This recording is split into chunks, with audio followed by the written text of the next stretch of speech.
बिस्मिल्लाहिर्रहमानिर्रहीम। मैं हूं मलिक सुफियान और हम लोग subject specialist chemistry crash course की 7th और 8th क्लास हम मर्ज करके ले रहे हैं। तो हमारा जो टॉपिक आजकल चल रहा है वो स्पेक्ट्रोस्कोपी एंड इट्स क्लासिफिकेशन या इट्स टाइप्स या काइंड्स, आप इसको कह सकते हैं। स्पेक्ट्रोस्कोपी स्पेक्ट्रोस्कोपी एक एडवांस लेवल का टॉपिक है। ये वो टेक्निक्स हैं या ये वो टेक्निक है जो कि प्रैक्टिकल लाइफ में बहुत ज़्यादा इम्पोर्टेंस रखती है और इसका बहुत ज़्यादा एडवांटेज है और बहुत ज़्यादा इसको यूज़ किया जाता है।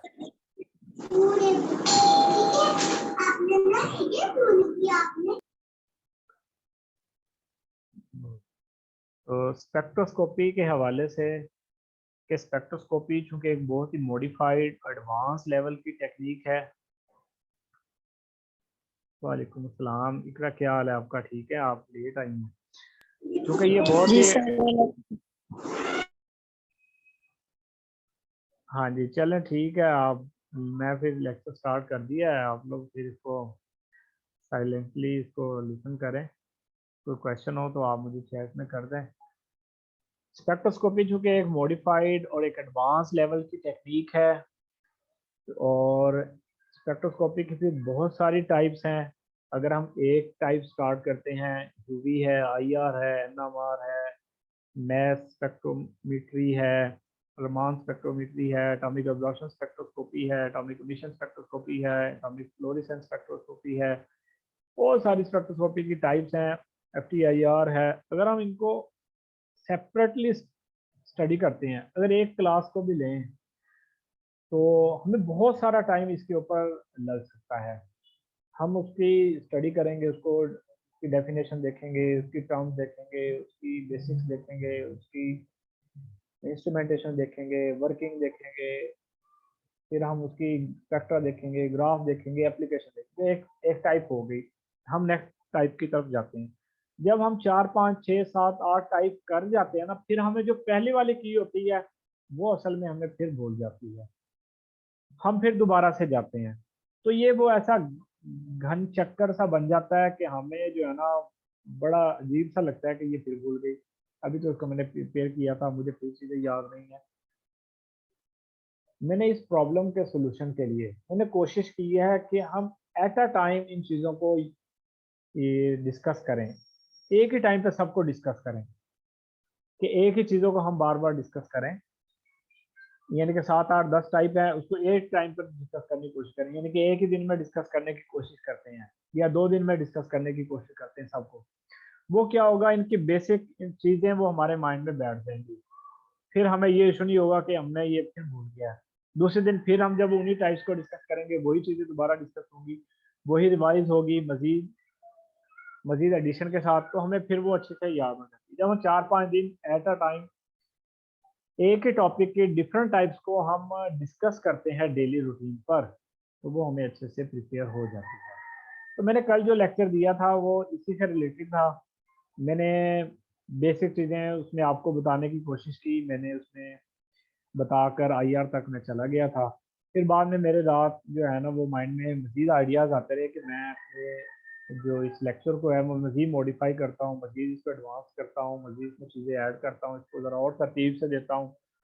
फिर मैं आपको भी बताता हूँ कि इसको हमने प्रिपेयर करना होता है तो कैसे करना होता है किसी भी टेक्निक को, तो उसके लिए क्या चीज़ें हमें देखनी चाहिए, कैसे हम इसको तैयार कर सकते हैं, क्या स्किप कर सकते हैं, क्या स्कीमिंग कर सकते हैं। कौन सी ये चीज़ें तो बिल्कुल आनी ही चाहिए, ज़रूर आनी चाहिए। तो उसके लिए मैंने इसको मॉडिफाई किया है स्पेक्ट्रोस्कोपी को। आइए हम देखते हैं कि स्पेक्ट्रोस्कोपी है क्या, इसको हम तैयार कैसे कर सकते हैं, इसकी क्या रिक्वायरमेंट्स हैं और हमें ये कैसे हेल्पफुल होगी। आ जाए, ये हमारा शेड्यूल था जो हमने कल भी डिस्कस किया था कि हमने पहले पार्ट में हमने स्पेक्ट्रोस्कोपी की बेसिक टर्म्स, क्लासिफिकेशन, फिर उसका प्रिंसिपल, फिर उसकी एप्लीकेशन हमने रखी है। पार्ट 2 में हम कोशिश करेंगे जो स्पेक्ट्रोस्कोपी की जितनी क्लासिफिकेशन होंगी उन सब की रिक्वायरमेंट्स और वर्किंग हम लिखेंगे। कोशिश करेंगे हर टाइप की हम 2 स्लाइड्स बनाएं बस, या रिक्वायरमेंट्स की ज़्यादा स्लाइड्स बन जाती हैं हमेशा, क्योंकि इंस्ट्रूमेंटेशन है वो थोड़ा सा हम ज़्यादा डिस्कस करते हैं इंस्ट्रूमेंटेशन को, क्योंकि उसी के ऊपर वर्किंग होती है सारी। तो इंस्ट्रूमेंटेशन भी हो सकता है 2 या 3 स्लाइड बनते हैं, वर्किंग की हम कोशिश करेंगे एक ही स्लाइड बनाएंगे, 2 स्लाइड बनाए, एक डायग्राम होगी, एक में रिटर्न होगा। तो आप देख लें इस हिसाब से हमें कितनी ज़्यादा स्लाइड बनानी पड़ जाती है। पार्ट 3 में हम कोशिश करेंगे इसकी कैलकुलेशंस अगर इंपॉर्टेंट है तो कैलकुलेशन सिर्फ करेंगे, अगर स्ट्रक्चर इंपॉर्टेंट है तो स्ट्रक्चर करेंगे। तो ये हमने किया हुआ है। ये पार्ट 4 अगर मैंने बनाया तो पार्ट 4 भी मैं आपके लिए बना दूंगा, वो होगा कंपैरिजन। हम कंपैरिजन करेंगे डिफरेंट टेक्निक्स को आपस में, और इसके लिए ज़रूरी होता है। तो इसके लिए फिर हम इंशाल्लाह आपकी रिकमेंडेशन, मुझे अगर रिक्वायर्ड आपकी रिकमेंडेशन आई तो मैं इस पर ज़रूर बना लूँगा। तो इसको हम फॉलो करेंगे, आप भी इसको फॉलो करेंगे। मैंने कोशिश की है कि पहले की पॉइंट्स बनाए हैं। ये ठीक है, कंपेयरिंग भी करेंगे फिर इंशाल्लाह, अगर आपकी सजेशन रही तो मैं कंपेयरिंग भी ज़रूर बना लूँगा। स्पेक्ट्रोस्कोपी हम डिस्कस करने से पहले टॉपिक से हमें पहले स्पेक्ट्रोस्कोपी का कॉन्सेप्ट का पता होना चाहिए। स्पेक्ट्रोस्कोपी में wavelength, wave number, frequency, velocity, energy और वो जो इक्वेशंस हैं इनकी, वो इलेक्ट्रोमैग्नेटिक रेडिएशन और उनकी रेंजेस का पता होना बहुत ज़रूरी है। तो मैंने कोशिश की है कि हर टाइप से पहले मैं की पॉइंट्स लिखूं कि इन के ये टाइप डिस्कस करने से पहले आपको ये चीज़ें क्लियर कर लेनी चाहिए, तब आप इसको स्टडी करें। तो स्पेक्ट्रोस्कोपी यानी कि चैप्टर स्टार्ट करने से पहले आपका बेसिक बेस जो है वो आपकी ये चीज़ें जो है ना वो क्लियर हो जानी चाहिए। तो आइए हम स्टार्ट करते हैं स्पेक्ट्रोस्कोपी। स्पेक्ट्रोस्कोपी को बताने से पहले मैं आपको बता दूं कि कुछ इलेक्ट्रोमैग्नेटिक रेडिएशंस किसे कहते हैं हम, रेडिएशंस वेव्स को नाम देते हैं। वेव जो है वो हमारे पास डिफरेंट टाइप्स की होती हैं। मैंने ये एक बड़ी ही खूबसूरत सी और बड़ी ही ये दिलकश सी मैंने पिक्चर आपके सामने लगाई है। इसमें आपको बहुत सारी चीज़ें नज़र आ रही होंगी कि यहाँ पर ये रेडियो वेव्स है। रेडियो वेव्स में आप देखेंगे इनकी ये लेस एनर्जी है, और जैसे जैसे आप इस तरफ को मूव करते हैं गैमा रेस की तरफ, इनकी एनर्जी क्या होती है वो इंक्रीज कर रही है। ये आपको यहाँ पर पिक्चर के जरिए से बताया गया कि रेडियो वेव्स कहाँ पे यूज हो रही है। यहाँ पर रेडियो वेव्स आपको ये टीवी, रेडियो और मोबाइल वगैरह में इनको यूज किया जाता है। इसी तरह आपकी ये माइक्रोवेव्स है, माइक्रोवेव ओवन वगैरह में इसको यूज किया गया, माइक्रोवेव स्पेक्ट्रोस्कोपी में भी इसको यूज किया जाता है। और ये इंफ्रारेड है, इंफ्रारेड स्पेक्ट्रोस्कोपी है। आपको मालूम है मैं एक क्वेश्चन किया करता था स्टूडेंट लेवल में कि how can we see the ghost with the help of chemistry, कि केमिस्ट्री की मदद से क्या हम जिन्नात, भूत वगैरह को देख सकते हैं। तो मैं ये क्वेश्चन करता था तो बहुत सारे जो स्टूडेंट्स थे वो इसका आंसर तो नहीं दे पाते थे, शायद को टेक्नोलॉजी का इल्म नहीं था। तो मैंने उसका आंसर उस वक्त दिया करता था कि हाँ जी, we can see the ghost with the help of spectroscopy. वो हम इंफ्रारेड स्पेक्ट्रोस्कोपी की मदद से हम उसका जो खाका है वो हमें हासिल हो जाता है। अगर हम इंफ्रारेड कैमराज यूज़ करते हैं, हम लगाते हैं, तो हमें वो गोश्त वगैरह का खाका को रिकॉर्ड कर लेता है।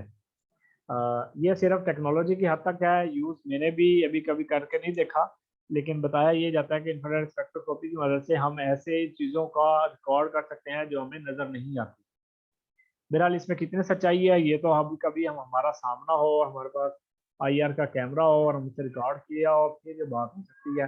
बहरहाल मेरे नॉलेज में यही बात है कि इंफ्रारेड कैमरा की मदद से हम ऐसी चीज़ों को रिकॉर्ड कर सकते हैं जो हमें नज़र नहीं आती, क्योंकि वो रेंज से जो बाहर होती हैं वो आईआर में आ जाएंगी। विजिबल रीजन है, इस विजिबल रीजन की वजह से हमें जितनी भी दुनिया में रंगीनी नज़र आती है या हम एक दूसरे को देख सकते हैं, वो विजिबल रीजन की वजह से देख सकते हैं हम।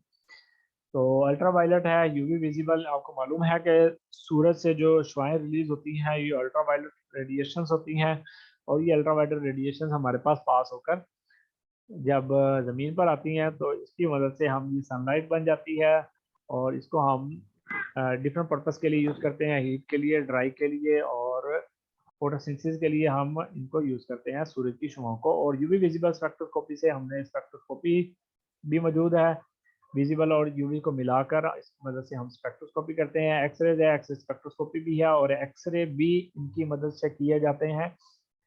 तो आपके पास जो बोन्स, आपकी हड्डी वगैरह कोई फ्रैक्चर हो जाती है तो एक्सरे की मदद से हम उसको डिटरमाइन कर सकते हैं, लोकेशन फाइंड आउट कर सकते हैं। गैमा रेज है, यहाँ गैमा रेज आपको बताया गया है कि यहाँ पर ये डिस्ट्रोमासी दिखाई गई है सॉल्यूशंस वगैरह के गैमा रेज हम यहाँ पर यूज़ करते हैं। गैमा रेज का यूज़ आप खुद भी देख सकते हैं, मैं यहाँ पर आपको दिखाने पर ये इनकी हाई रेडिएशन होती हैं। ठीक है, electromagnetic radiations have electromagnetic waves, इनमें इलेक्ट्रोमैग्नेटिक वेव्स पाई जाती हैं। इनकी रेंज क्या होती है, इसको हम कौन से यूनिट में डिटरमाइन करते हैं और इनकी रेंज क्या थी। मैंने यहाँ पर एक और आपके सामने पिक्चर रखी है, यहाँ पर आप देखिएगा कि रेडियो वेव्स ये लॉन्गर वेवलेंथ होती है इनकी, जैसा कि आपने ये पीछे आप लास्ट प्रीवियस स्लाइड पे जाइएगा तो आप यहाँ पे देखिएगा, यहाँ रेडियो वेव्स की एक बड़ी सारी स्लाइड है, फिर इसके बाद ये थोड़ी स्मॉल, फिर ये उससे स्मॉल, फिर ये स्मॉल स्मॉल स्मॉल स्मॉल, ये वेरी स्मॉल गैमा रे पे आ गई है। तो ये भी आपने याद रखनी है कि लॉन्गर वेव्स कौन सी होती हैं और स्मॉलर वेव्स कौन सी होती हैं। ठीक है, लॉन्गर वेव्स रेडियो वेव्स हैं और स्मॉलेस्ट वेव्स गैमा रेज हैं। गैमा रेज और रेडियो वेव्स, यहाँ पर देखिएगा, यहाँ पर ये एक हमने हाई फ्रीक्वेंसी हाई एनर्जी की एरो यहाँ पर शो किया हुआ है कि 10⁵ से लेकर और 10⁻19 तक इनकी रेज जाती है, हर्ट्ज फ्रीक्वेंसी है। और ये वेवलेंथ है 10⁻⁻12 से लेकर 10⁻4 तक। जितनी ज़्यादा माइनस में जाएगी उतनी ज़्यादा स्मॉलर वेवलेंथ होगी, जितनी स्मॉलर वेवलेंथ होगी उतनी एनर्जी उसकी क्या होगी, ज़्यादा होगी। ये विजिबल रीजन है, विजिबल रीजन में आप देख सकते हैं कि ये प्योर आपके पास यानी कि violet, blue, green, yellow, orange और रेड, ये हमारे पास पाई जाती हैं। 400 से लेकर 700 नैनोमीटर तक इनकी वेवलेंथ होती है और ये चीज़ हमें बताई गई है। तो मजीद हम इसको डिस्कस करेंगे आगे जाकर। यहाँ पर मैंने फिर दोबारा से एक और पिक्चर के साथ आपको ये दिखाने की कोशिश की है कि रेडियो वेव्स लॉन्गर होती है और जैसे जैसे हम राइट साइड की तरफ मूव करते हैं वेव्स क्या होती जाती हैं, शॉर्टर होती जाती है। 10⁻2 से लेकर 10⁻⁻13 तक इनकी रेंज पाई जाती है। Radio waves, microwave, infrared, ultraviolet, X-rays और गैमा रेज। हम इनको कोई ना कोई ट्रिक बना के भी आ सकते हैं, RMI UXG, ये आप ट्रिक बनाकर आप दो वर्ड्स लिखकर आप इनको याद कर सकते हैं कि कौन सा पहले रेडिएशन का रीजन आता है। ठीक है, RMI और UXG, और आई और यू के दरमियान आपको मालूम है कि विजिबल रीजन मौजूद होता है। आइए मैंने एक स्लाइड आप लोगों के लिए बनाई है, ये इसको देखिएगा कि आपके पास कौन सी रेज कौन सी वेवलेंथ रखती हैं। गैमा रेज जो है ये लेस देन 0.01 नैनोमीटर है, एक्स रेज की जो रेंज है वो 0.01 से लेकर 10 नैनोमीटर तक है। तो आप याद रख सकते हैं कि 10 नैनोमीटर तक एक्स रेज पाई जाती हैं और 0.01 गैमा रेज है। अल्ट्रावायलेट 10 से लेकर 400 नैनोमीटर तक पाई जाती है। विजिबल रीजन जो है वो आपका 390 से लेकर 750 नैनोमीटर है। इंफ्रारेड 750 से लेकर 1 मिलीमीटर है। माइक्रोवेव जो है वो 1 मिलीमीटर से लेकर 1 मीटर है और ये 1 मिलीमीटर से लेकर किलोमीटर तक है। ठीक है, ये रेडियो वेव्स है, इनकी फ्रिक्वेंसी भी हमने साथ लिखी है, more than 10 hertz, more than, ये आप इसकी जो है ना यूनिट के साथ इनको याद कर सकते हैं। तो इस तरह ये फोटोन की एनर्जी दिखी है। मेन जो आपने याद रखने वाली वैल्यू है फिलहाल वो आप वेवलेंथ को याद करें और इसके साथ साथ आप इनके यूनिट्स को याद रखते हुए आप मजीद इनकी जो वैल्यूज हैं इनको आप याद रख सकते हैं।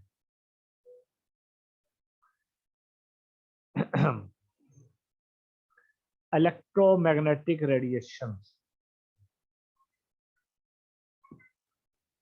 इलेक्ट्रोमैग्नेटिक इन रेडिएशंस की वजह से ये जो आपके पास रेडियो, माइक्रोवेव, आईआर और ये जो पाई जाती हैं, इनकी वजह से इनका क्या इफेक्ट है, इनका क्या यूज है, वो अब आपको मैं बताने लगा हूँ।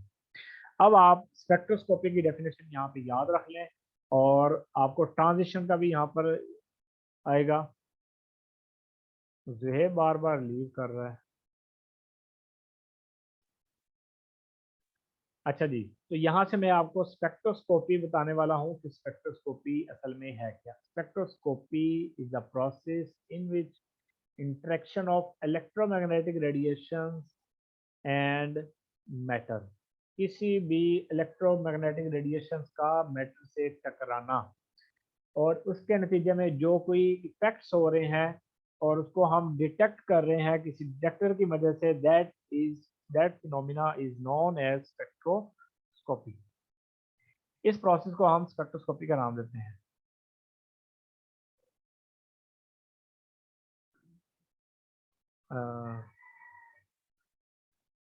हाँ जी, यूवी की रेंज यही बताई जाती है, 200 से लेकर 400 नैनोमीटर तक बताई जाती है। तो आप लोग देखिएगा यही होती है रेंज। तो कॉस्मिक रेज, हाँ जी, ये सबसे ज़्यादा होती है, गैमा रेज से आगे कॉस्मिक रेज ही आती है। ठीक है, मैंने यहीं पर क्लियर कर दिया, आप इसको देख लीजिएगा।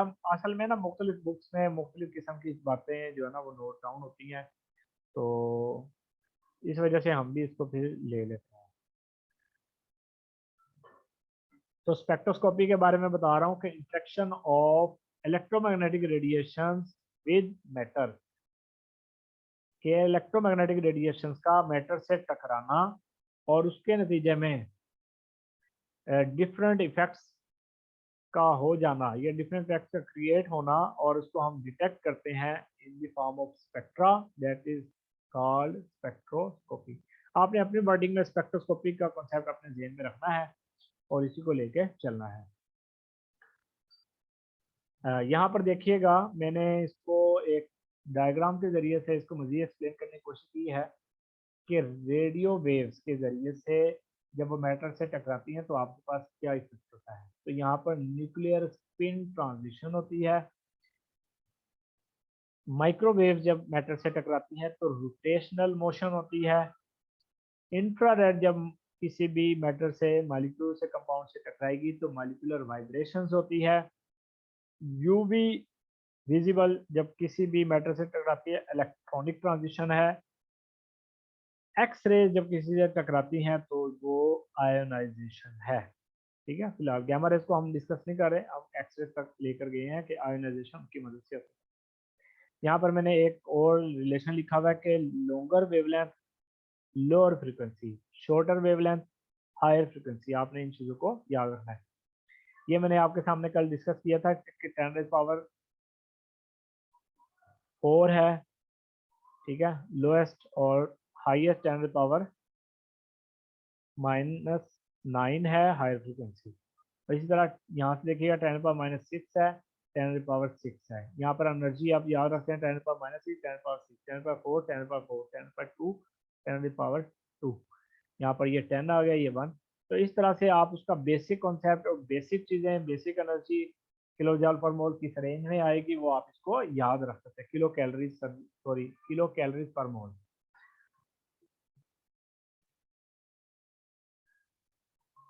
आ जाए, एक और मैंने स्पेक्ट्रा आपके सामने रखा था कि यहाँ पर जो यूवी विजिबल है ये इलेक्ट्रॉनिक ट्रांजिशन है, और आईआर वाइब्रेशनल है, और ये रोटेशनल। तो ये मॉलिक्यूलर स्ट्रक्चर को एक्सप्लेन करते हैं ये ट्रांजिशन जो है। ठीक है, यूवी से लेकर माइक्रोवेव तक आपकी मॉलिक्यूलर स्ट्रक्चर को एक्सप्लेन करती है। नेक्स्ट आ जाए, मैंने violet, indigo, blue, green, yellow, orange, red की भी मैंने वेवलेंथ यहाँ पर रिकॉर्ड कर दिया। आप यहाँ देख सकते हैं 380 से लेकर 740 है, और 380 से लेकर जो है वो आपके पास यूवी होती है।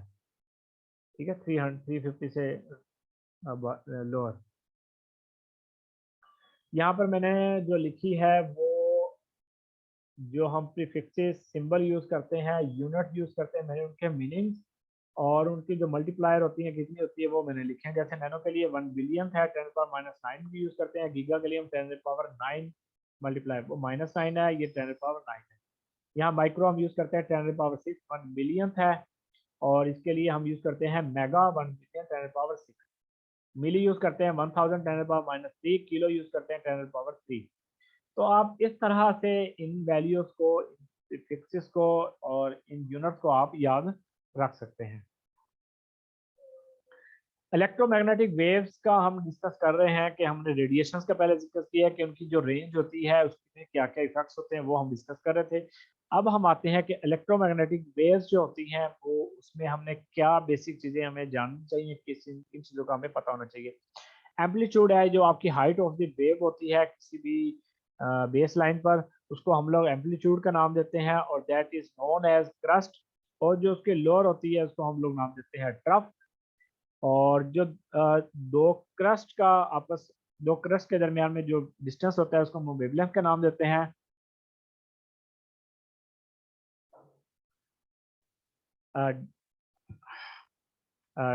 Distance between the two adjacent crest और a trough is known as wavelength. ये वेवलेंथ की डेफिनेशन आपको पता होना चाहिए। और फ्रीक्वेंसी क्या है? Number of wavelength passing through a point in per second, that is known as frequency. तो आपको वेवलेंथ और फ्रीक्वेंसी की डेफिनेशन का पता होना चाहिए, आपको क्रस्ट और ट्रफ का पता होना चाहिए, और आपको इनका टाइम पीरियड का भी पता होना चाहिए कि कितनी जो है ना नंबर ऑफ वेव पास होती है इन 1 सेकंड में, वो आपका टाइम पीरियड भी होता है। ये फार्मूला मैंने लिखा हुआ है, इसको आप ये याद रखिएगा। ये फार्मूले का जो रिलेशन मैं बताना चाहता हूँ वो ये है कि अगर आपके पास लॉन्गर वेवलेंथ है, फ्रीक्वेंसी हाई, लॉन्गर वेवलेंथ है तो लोअर फ्रीक्वेंसी होगी, अगर शॉर्टर वेवलेंथ है तो हायर फ्रीक्वेंसी होगी। तो ये आपको रिलेशन भी याद रहना चाहिए। और शॉर्टर वेवलेंथ है, हाई वेलोसिटी होगी, स्मॉलर वेवलेंथ है, स्मॉलर वेलोसिटी होगी।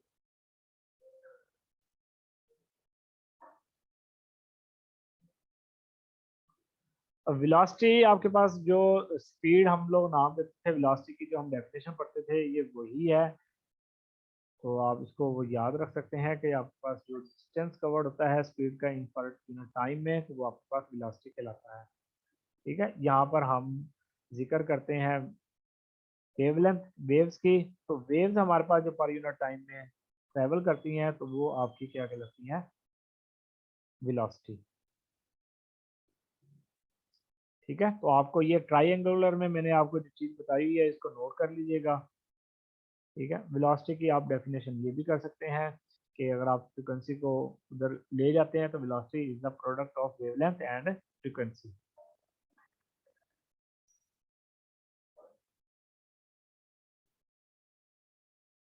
ये फार्मूला यही है ना कि आपके पास जो ये वेलोसिटी है, velocity is the product of frequency and wavelength. तो ये उसका क्या है? मल्टीप्लाई है कि अगर आपको एक चीज़ आती है तो आप किसी चीज़ को फाइंड आउट कर सकते हैं। ठीक है, हमारा टाइम भी अप होने वाला है, चले हम आगे स्टार्ट करते हैं। इलेक्ट्रोमैग्नेटिक वेव्स, वेव्स जो हैं वो उनकी क्या प्रॉपर्टीज होती हैं जब वो किसी चीज़ से टकराती हैं, और अगर उनकी टकराने का प्रोसेस थोड़ा सा चेंज हो जाए तो उनसे क्या क्या प्रोसेस को हम नाम देते हैं, और वो कैसे करैक्टरिस्टिक शो करती हैं, उनकी क्या प्रॉपर्टीज हैं, उनको हम यहाँ पर देखते हैं। तो वेव जो है वो एक मैटर से टकराने के बाद डिफरेंट तरह से अपनी प्रॉपर्टी शो कर सकती हैं। Refraction, reflection, diffraction, scattering, transmission and absorption. पहले ये आपको 4 चीज़ों का पता होना चाहिए जो हम बेसिक क्लासेस में भी मैट्रिक तक हम इसको स्टडी करते हैं, जिसकी या केमिस्ट्री की क्लास में हमने इसको लिखा है रिफ्रैक्शन। रिफ्रैक्शन क्या होती है कि जब कोई भी वेव एक मीडियम में एंटर होती है और वो थोड़ा सा बेंड हो जाती है, पास आउट होकर बेंड हो जाती है, उसको हम रिफ्रैक्शन का नाम देते हैं। वो कहता है, इसकी एग्जांपल आपको रेनबो है, ग्लास है, मिरर है, या रिफ्रैक्टोमीटर में ये एग्जांपल देखी जा सकती है। जो रिफ्लेक्शन है, रिफ्लेक्शन क्या होता है? वो किसी से टकराती है और टकराने के बाद क्या हो जाती है? वापस अ, उससे टकराने के बाद बेंड हो जाती है, यानी कि बैकवर्ड बेंड होती है, उसको हम रिफ्लेक्शन का नाम देते हैं। तो जैसे मून लाइट है, बटरफ्लाई विंग्स है, सी शेल्स है, सोप बबल्स वगैरह हैं, तो ये उसकी एग्जांपल्स हैं। इसी तरह डिफ्रैक्शन है कि आपके पास दो प्लेट्स हैं, उनमें आपने क्या जी होल रखा है, तो वो एक स्लिट सी बन जाती है। दो स्लिट्स जो होती हैं, तो उनसे जब ये वहाँ से उनकी यानी कि आप कॉर्नर से टकराएगी, तो टकराने के बाद क्या हो जाएगी? वो स्कैटर हो जाती है। ठीक है, इसको हम लोग डिफ्रैक्शन का नाम देते हैं कि ये डिफरेंट यानी कि जाएगी, वो पास आउट ही हो रही है, लेकिन उनके कॉर्नर से टकराने के बाद क्या हो जाएगी? वो स्कैटर हो जाएगी। इसको हम लोग नाम देते हैं डिफ्रैक्शन का। ये स्कैटर की ही एक टाइप आप इसको कह सकते हैं। ये होलोग्राम, शेडो ब्लर, ये उसकी एग्जांपल है। इसकी एग्जांपल आप भी आम लाइफ में कहीं ना कहीं आप गूगल करेंगे तो आपको मिल जाएंगी। स्कैटरिंग क्या है कि आपके पास कोई यहाँ पर सर्कुलर फॉर्म में दिखाया गया है, जो कोई मूव कर रही है, कोई चीज सपोज करे कोई इलेक्ट्रॉन्स है या कोई बॉल है, वो मूव कर रही है, तो जब कोई लाइट इसके ऊपर फॉल होगी या टकराएगी, तो वो क्या होगी? आपकी लाइट क्या हो जाएगी? स्कैटर हो जाएगी। जैसे सैंड इन वाटर है या सनसेट की आपने देखी होगी, वहाँ पर स्कैटरिंग ऑफ लाइट हो रही होती है। तो उनके उनके पीछे ये एक प्रोसेस होता है। तो आपको इनकी बेसिक जो टर्म्स हैं इनका पता होना चाहिए कि स्कैटरिंग क्या है, डिफ्लेक्शन क्या है, रिफ्लेक्शन और रिफ्लेक्शन। ट्रांसमिटेंस ट्रांसमिशन क्या होती है कि आपके पास एक इंसिडेंट लाइट आपने कॉल की है किसी सोल्यूशन में से, वो पास आउट हो जाती है। इनकी जितनी जो सोल्यूशन से पास आउट होकर निकल रही होगी वो आपकी ट्रांसमिशन प्रोसेस होगा, और ट्रांसमिटेड लाइट होगी जो कि पास आउट होकर निकल रही है। जो एब्जॉर्ब हो गई है वो इंटेंसिटी और है, जो आपने इंसिडेंट की उसकी इंटेंसिटी और है, जो पास आउट होकर गुजरी है उसकी इंटेंसिटी और है। एड्जॉर्प्शन क्या होती है, जो आपकी किसी भी मटेरियल पे एब्जॉर्ब हो जाती है उसको हम एड्जॉर्प्शन का नाम देते हैं। ठीक है, तो आपको इन टर्म्स का पता होना जरूरी है। स्पेक्ट्रोस्कोपी में जब हम कोई भी किसी भी इलेक्ट्रोमैग्नेटिक वेव्स को किसी मैटर से टकराते हैं तो वहाँ पर डिफरेंट किस्म के प्रोसेस हो सकते हैं। ठीक है, जो हमने पीछे पढ़े उनमें से हो सकते हैं। एक एब्जॉर्प्शन का फिनोमिना हो सकता है जिसकी बेस के ऊपर इलेक्ट्रोमैग्नेटिक सॉरी एब्जॉर्प्शन स्पेक्ट्रोस्कोपी बनेगी, और एक एमिशन भी हो सकती है जिसकी वजह से हम इनको एमिशन स्पेक्ट्रोस्कोपी का नाम देते हैं। इसके अलावा फोटो ल्यूमिनेसेंस हो सकती है। फोटो ल्यूमिनेसेंस क्या है कि एक्साइटेड स्टेट पे जाकर कोई चीज़ वापस जब आती है तो वो हीट वगैरह करती है, कोई एनर्जी लॉस सॉरी लूज करती है। वो जो एनर्जी होती है वो आपके पास रेगुलर फॉर्म में या ल्यूमिनेंस ल्यूमिसेंस की फॉर्म में क्या जी वो ग्लो करती है, तो फोटो ल्यूमिनेसेंस वो स्पेक्ट्रोस्कोपी है। इसकी आपके पास ये 3 काइंड्स हैं, हम स्पेक्ट्रोस्कोपी में डिस्कस करते हैं। फ्लोरेसेंस स्पेक्ट्रोस्कोपी, फास्फोरेसेंस स्पेक्ट्रोस्कोपी और केमिल्यूमिनेसेंस स्पेक्ट्रोस्कोपी। तो आपके पास ये 3 तरह की है, इनका आपको कुछ ना कुछ आइडिया होगा, नहीं है तो हम इसको फिर जब हम फोटो ल्यूमिनेसेंस की पर जाएंगे तो हम थोड़ा सा इसको डिटेल में देख लेंगे। ट्रांसमिशन ट्रांसमिशन क्या होती है कि आपके पास कोई इंसिडेंट लाइट किसी सोल्यूशन में, ये आपके पास पोस्ट मतलब एक सेल है, इसमें से पास आउट हुई, कुछ अब्जॉर्ब भी और कुछ जो सोल्यूशन में से पास आउट होगी, वो ट्रांसमिशन आपके पास लाइट कहलाती है। कुछ लाइट होती है वो आपके पास स्कैटर हो जाती है, तो इस स्कैटरिंग का प्रोसेस भी है। स्कैटरिंग प्रोसेस के ऊपर हमारे पास रमान स्पेक्ट्रोस्कोपी बन जाती है, और ये एक रिफ्लेक्शन का है जो आपके पास वापस आ गया, इसका तो कोई इसको तो कोई हिसाब नहीं है। ठीक है, आज मैंने यहाँ पर एक और डायग्राम सी बनाई है, ये वैसे तो ब्लर सी है आपको नजर नहीं आ रही होगी, लेकिन यहाँ पर एक्स रेज की वेव्स रखी हैं और मैंने डिफरेंट किस्म की स्कैटरिंग आपके सामने रखी है कि अगर आपके पास कोई भी मॉलिक्यूल है उसमें इलेक्ट्रॉन जो है वो अपने शेल में मूव कर रहे हैं, तो जब वो टकराती है एक्स रे इलेक्ट्रॉन से और वो टकराने से बाद बेंड हो जाती है, अगर एक्स रेज की वेवलेंथ अनचेंज होती है, उनकी एनर्जी वगैरह चेंज नहीं हुई, that is called elastic scattering. ठीक है, आप लोगों ने टर्म को याद रखना है और मेरी बात को भी, और मैंने ये डायग्राम में दिखाने की कोशिश की है। अगर आपके पास एक्स रेज किसी भी इलेक्ट्रॉन वगैरह से टकराती है, उसके नतीजे में कोई इलेक्ट्रॉन रिलीज हो रहा है, उसमें कोई भी इलेक्ट्रॉन रिलीज नहीं हुआ, वो वैसे ही बाहर निकल गई, इसको हम लोग एक्स-रे वेवलेंथ अनचेंज का नाम देते हैं कि उसका चेंज हुआ। यहाँ पर इलेक्ट्रॉन रिलीज हुआ निकला, तो इस केस में क्या होगा, आपके पास एक्स-रेज की वेवलेंथ बढ़ जाएगी। वेवलेंथ क्यों बढ़ेगी, क्योंकि इलेक्ट्रॉन उस एक्स-रेज में शामिल हो जाएगा। तो आपके पास ये देखिएगा यहाँ वेवलेंथ वही स्मॉल है, यहाँ पर क्या हो गई है, बढ़ गई है वेवलेंथ। अगर आपके पास, इसको हम लोग नाम देते हैं कॉम्पटन इफेक्ट का। ठीक है, आपने कॉम्पटन इफेक्ट के बारे में भी पढ़ा होगा। अब है जी इनकमिंग एक्स रेज, कि आपके पास एक्स रेज आई और उन्होंने क्या किया, वो उनसे टकराई, और फोटो इलेक्ट्रॉन से टकराने के बाद आपके पास जो करेक्टरिस्टिक ऑफ एक्स रेज है, फोटो इलेक्ट्रिक इफेक्ट होता है। फोटो इलेक्ट्रिक इफेक्ट है कि उसमें कोई रोशनी वगैरह या इस तरह की कोई लाइटनिंग होती है। फिलहाल फोटो इलेक्ट्रिक इफेक्ट आप देख सकते हैं। अगर आपके पास कोई एक्स रेज की मजीद करेक्टरिस्टिक आप देखेंगे, यहाँ पर सेम है, यहाँ पे लार्ज है और यहाँ पे स्मॉल हो गई है एक्स रेज, यानी कि आप ये कह सकते हैं कि इसने इन्होंने एब्जॉर्ब कर लिया है इलेक्ट्रॉन्स को, ये एक्स रेज को। तो आपके पास ये जो स्मॉलर वेवलेंथ निकल रही है, इसको हम लोग नाम देते हैं फोटो इलेक्ट्रिक इफेक्ट। आपने ये याद रखना है कि यहाँ पर सेम वेवलेंथ की एक्स रेज अनचेंज रिलीज हुई, यहाँ पर लॉन्गर वेवलेंथ हो गई है, यहाँ पर स्मॉल हो गई है। ठीक है, तो आपको ये चीज याद रखनी है। तो ये हमारे पास इफेक्ट हो सकते हैं किसी चीज से टकराने पर। मैंने भी एक्सरेज की एग्जांपल लेके आपको समझाने की कोशिश की है, तो लेकिन हम मजीद हर टाइप की जो बेसिक होगी वो हम आपको डिस्कस करेंगे वहां पे, तो आपको ज्यादा समझ आएगी। आज हम इसकी स्पेक्ट्रोस्कोपी की क्लासिफिकेशन पे जाते हैं। स्पेक्ट्रोस्कोपी की जो टाइप्स हैं, जिन बेस पे बन रही हैं और जिन ईयर्स में उनका इन्वेंशन हुई है, वो हम लोग डिस्कस करते हैं। तो यहाँ पर मैंने ईयर ऑफ इन्वेंशन लिखा है, तो आप इसको देख सकते हैं कि ईयर ऑफ इन्वेंशन और इलेक्ट्रोमैग्नेटिक रेडिएशन और स्पेक्ट्रोस्कोपी की टाइप्स। 1912 में विलियम हेनरी ब्रैग और उसका बेटा सन, ठीक है, उसका सन विलियम लॉरेंस ब्रैग, उन्होंने एक्सरे स्पेक्ट्रोस्कोपी की इन्वेंशन की। ठीक है, ये बताया जाता है कि 1900 में भी बताया जाता है, 1912 भी बताया जाता है। और आपको मालूम है कि हेनरी ने ही जो है ना एक्सरे का कॉन्सेप्ट दिया था। तो ये एक्सरे एब्जॉर्प्शन स्पेक्ट्रोस्कोपी कहलाती है।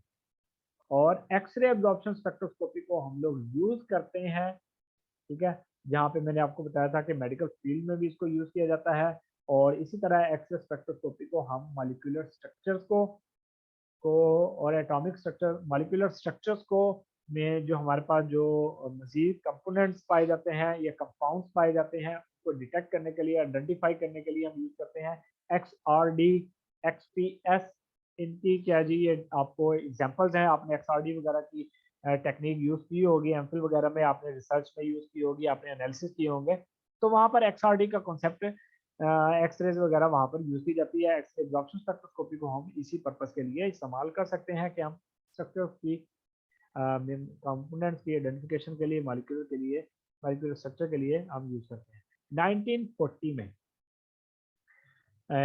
आर्म आर्मोल्ड और बैकमैन ने यूवी विजिबल स्पेक्ट्रोस्कोपी की इन्वेंशन का सेहरा इन पे जाता है। यूवी विजिबल स्पेक्ट्रोस्कोपी को हम कंसंट्रेशन ऑफ मॉलिक्यूल्स को, कि उन्होंने कितनी कंसंट्रेशन ऑफ मॉलिक्यूल्स ने कितनी जो है वो यूवी विजिबल की जो इलेक्ट्रोमैग्नेटिक वेव्स है उन्होंने अब्जॉर्ब किया है, और इस बेस के ऊपर हम उनकी प्रॉपर्टीज को एक्सप्लेन करते हैं और हम इस तरह से इम्प्योरिटीज वगैरह को फाइंड आउट करते हैं।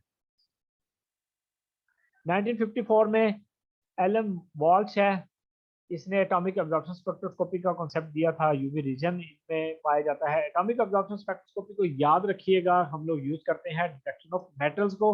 और आपको मालूम है कि 70% जो आपके पास अर्थ क्रस्ट है वो मेटल्स पर मुश्तमिल है। तो हम लोग